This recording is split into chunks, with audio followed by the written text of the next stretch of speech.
What's good, y'all? Welcome back to Kid Taj. Today we're going to be talking about Russell Westbrook, the MVP race. Two things that probably go together a little bit, but, it's a little bit negative.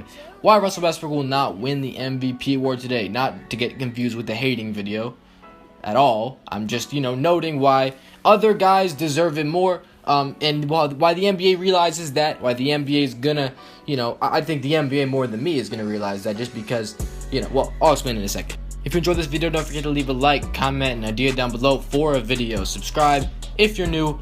Links to my gaming channel, to my Twitter, in the description. Let's get into this.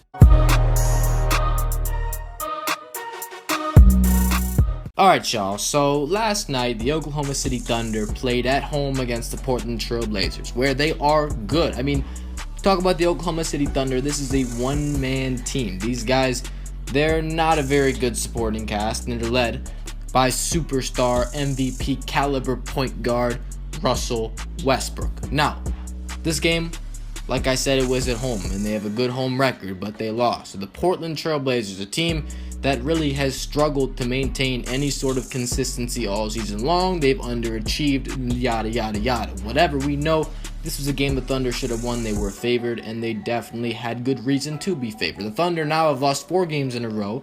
Not really a lot of pressure to stay in the playoffs just because the 8th seed is very far down from them, about 7 games back. I don't really think that has any impact whatsoever unless they just lose all their games and Denver wins all their games.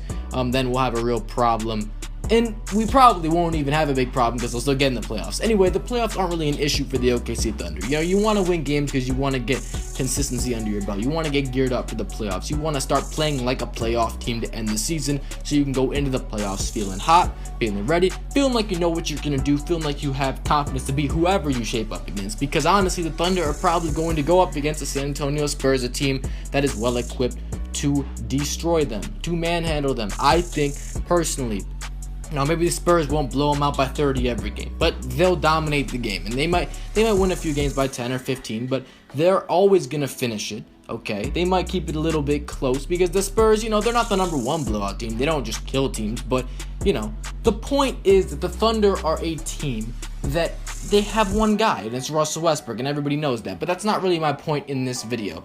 Last night, Russell Westbrook had 58 points. 58 points in a game this season. That's not the highest scoring. I was just thinking about it. It's not the highest scoring point. It's not the highest point total this season. Klay Thompson had 60 3/4 earlier this game. What the? All right, that's just another level. Anyway, Westbrook just carried his team. Okay, he was 21 for 39, 39 field goal attempts in this game, and he made 21 of them. So he was actually shooting really well from the field. But he missed a few shots late. And Portland, they played a good overall team game, and that's, it just exemplifies why this one-man strategy just doesn't work. Okay, you need good teammates at least fit what you're doing. The Thunder have Russell Westbrook, a guy that's really good with the drive and kick, but they're the second worst three-point shooting team. And if it wasn't for the Chicago Bulls' idiocy in putting together a bunch of slashers to make plays for each other that also can't shoot, then they would have been bottom, right? So it doesn't make any sense. Why, what can Russell Westbrook do? In a situation like this, he doesn't have any go-to scorer, really. Victor Oladipo, he's okay, but he's not near the level of Russell Westbrook, and his shooting it's pretty good. He's the best option. But if you don't have Oladipo, who do you have? Andre Robertson can't shoot for his life, and he's not going to create a shot for you. You got a few bench guys that can knock down shots, but overall, I don't feel that this team is well-equipped to take anybody down to the playoffs. Again, that's not the point, though. In this video, we're going to be talking about why, this guy's not going to win the MVP award this year. And honestly, the NBA is not going to give Russell Westbrook the MVP award. And if they do give it to him, then I'm going to look like an idiot. Again, I always say that whenever I make a claim like that. Just in case this happens, I'm going to look dumb. But I'm going to make a bold claim here. NBA is not going to give Russell Westbrook the MVP award. And I don't even think he's going to finish in the top 2 probably. Even though a lot of y'all think that he might finish, with Harden, and him and Harden have been really associated all season long. Russell Westbrook doesn't have the tools to win MVP. If you have a team as bad as Russell Westbrook's that doesn't fit him like Russell Westbrook's, if you're a player, and I said this isn't knocking on Russell Westbrook because this really isn't his fault. If he had compatible teammates, this team would be doing better and he'd probably be in contention for this award. But maybe he wouldn't be averaging 32 points and 10 rebounds if he had better teammates. You know what I'm saying? Probably more assists though. But Russell Westbrook can't win this award because his teammates aren't good enough. I mean, that's just the only reason why, and it sucks. But, Russell Westbrook could be doing 40 points and 15 rebounds and 9 assists if, with a 20-win team. Like, he could do that. But we'd still penalize him. You're not going to give the MVP to a guy like that. And we know that Russell Westbrook, he's not going anywhere in the postseason. At least I don't think he's going anywhere. I don't see it happening. I know a lot of you guys have a lot of, you have a lot of hope that Russell Westbrook can carry out the needs for the Oklahoma City Thunder. A lot of confidence in Russell Westbrook that, he turns it up and he can take out teams 1-on-12 and it's just not going to happen.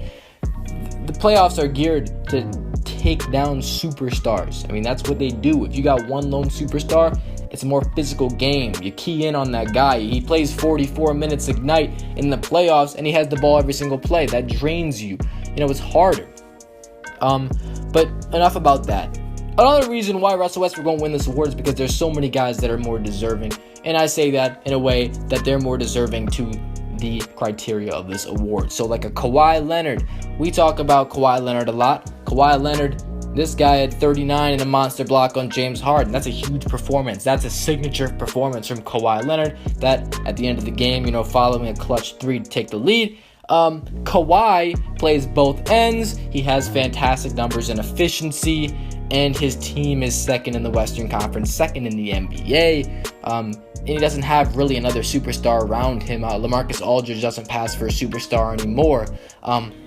He's the clear leader of that team. They are the second best team in the NBA, and that's his MVP case. I mean, he's been phenomenal, efficient. Russell Westbrook, the reason he hasn't been efficient is because he doesn't have good enough teammates. I think, maybe Russell Westbrook does have boneheaded plays at some times in the game, but do you really think he would be doing that stuff if he still had KD on his team? Maybe every once in a while, but you wouldn't see it that much, because Russell Westbrook is better when you have better players around Russell Westbrook. He doesn't have to do as much, he doesn't have to make those crazy plays. So another guy, James Harden, who is my MVP pick as of right now. Him and Kawhi are my top two, but I'd probably take James Harden, and that's just because of what he's done. I mean, I don't know. I think him and Kawhi are probably tied just because Kawhi's team has a better record. James Harden, no, he doesn't really have a superstar with him either, but Kawhi doesn't. I mean, neither of them have a superstar on their team. And Kawhi plays both. And I don't know. I mean, really, you could go either way. For me, I don't really care. And LeBron's got to be mentioned up there, but I don't put Russell Westbrook up there. And it's just because of that thing. He doesn't win enough games. His team isn't good enough. His team isn't good enough for him to win MVP. It's sad. But he doesn't care about MVP. I mean, the people that care about it is his fans, obviously. But, I really hope that, they can get more guys that fit there. You get some shooters, get some really good players that can shoot, basically, is what I mean. And, a stretch big, a stretch, whatever it takes, and he can get back in the MVP race. But that averaging triple-double thing, I want to talk about, for this last portion of the video, why the averaging a triple-double thing is very overblown. And it's because of this. If Russell Westbrook finishes the season averaging 32 points, 11 rebounds, and 10.0 assists, it's going to be so much better than if he averages 32 points, 11 rebounds, and 9.9 assists. It's going to be oh man, I wish he could have averaged a triple-double. Then his season could have been so much better. I mean, some people actually think this way. It doesn't, what the hell difference does 0.1 assist make? It doesn't matter. It's the same difference between 10.0 and 10.1 assists. You're not going to know a difference in that situation. You're not going to care. You're not going to care, if he had 10.2 assists instead of 10.1. But you will care if he had 9.9 instead of 10. My point is that it's a huge deal if he gets a triple-double or doesn't get a triple-double. But that's all people care about. It's we can say that Russell Westbrook averaged a 30-point triple-double. It's not about that. It's about the sum of his. It's about how good his stats. If you're gonna go on Russell Westbrook's this good because of his stats. You shouldn't say because he averaged a triple-double. Then you can say, well, James Harden and LeBron James almost averaged a triple-double, but that is not the same as averaging a triple-double. But it's almost averaging a triple-double, which is what Harden's a rebound and a half away from that, and he averages an extra assist and a half. So basically, you can even those out, and that's basically as impressive, right? Come on. 1.5 rebounds shouldn't be that big of a deal. Anyway, that's just my thing about averaging triple-double. I mean, it's cool and all. I mean, it's really cool. To average a triple-double is sick, but it shouldn't be a determinant in something like that. It shouldn't matter that much. It should be a cool thing. It should be like, oh wow, averaging a triple-double. That's awesome that he did that. But it shouldn't mean that much more than almost averaging a triple-double. It should mean just a little bit more. Anyway, that's gonna do it for this video. If you enjoyed, don't forget to leave a like, comment, and idea down below for new videos. Subscribe if you're new, and I'm out. Thanks for watching, y'all. Peace.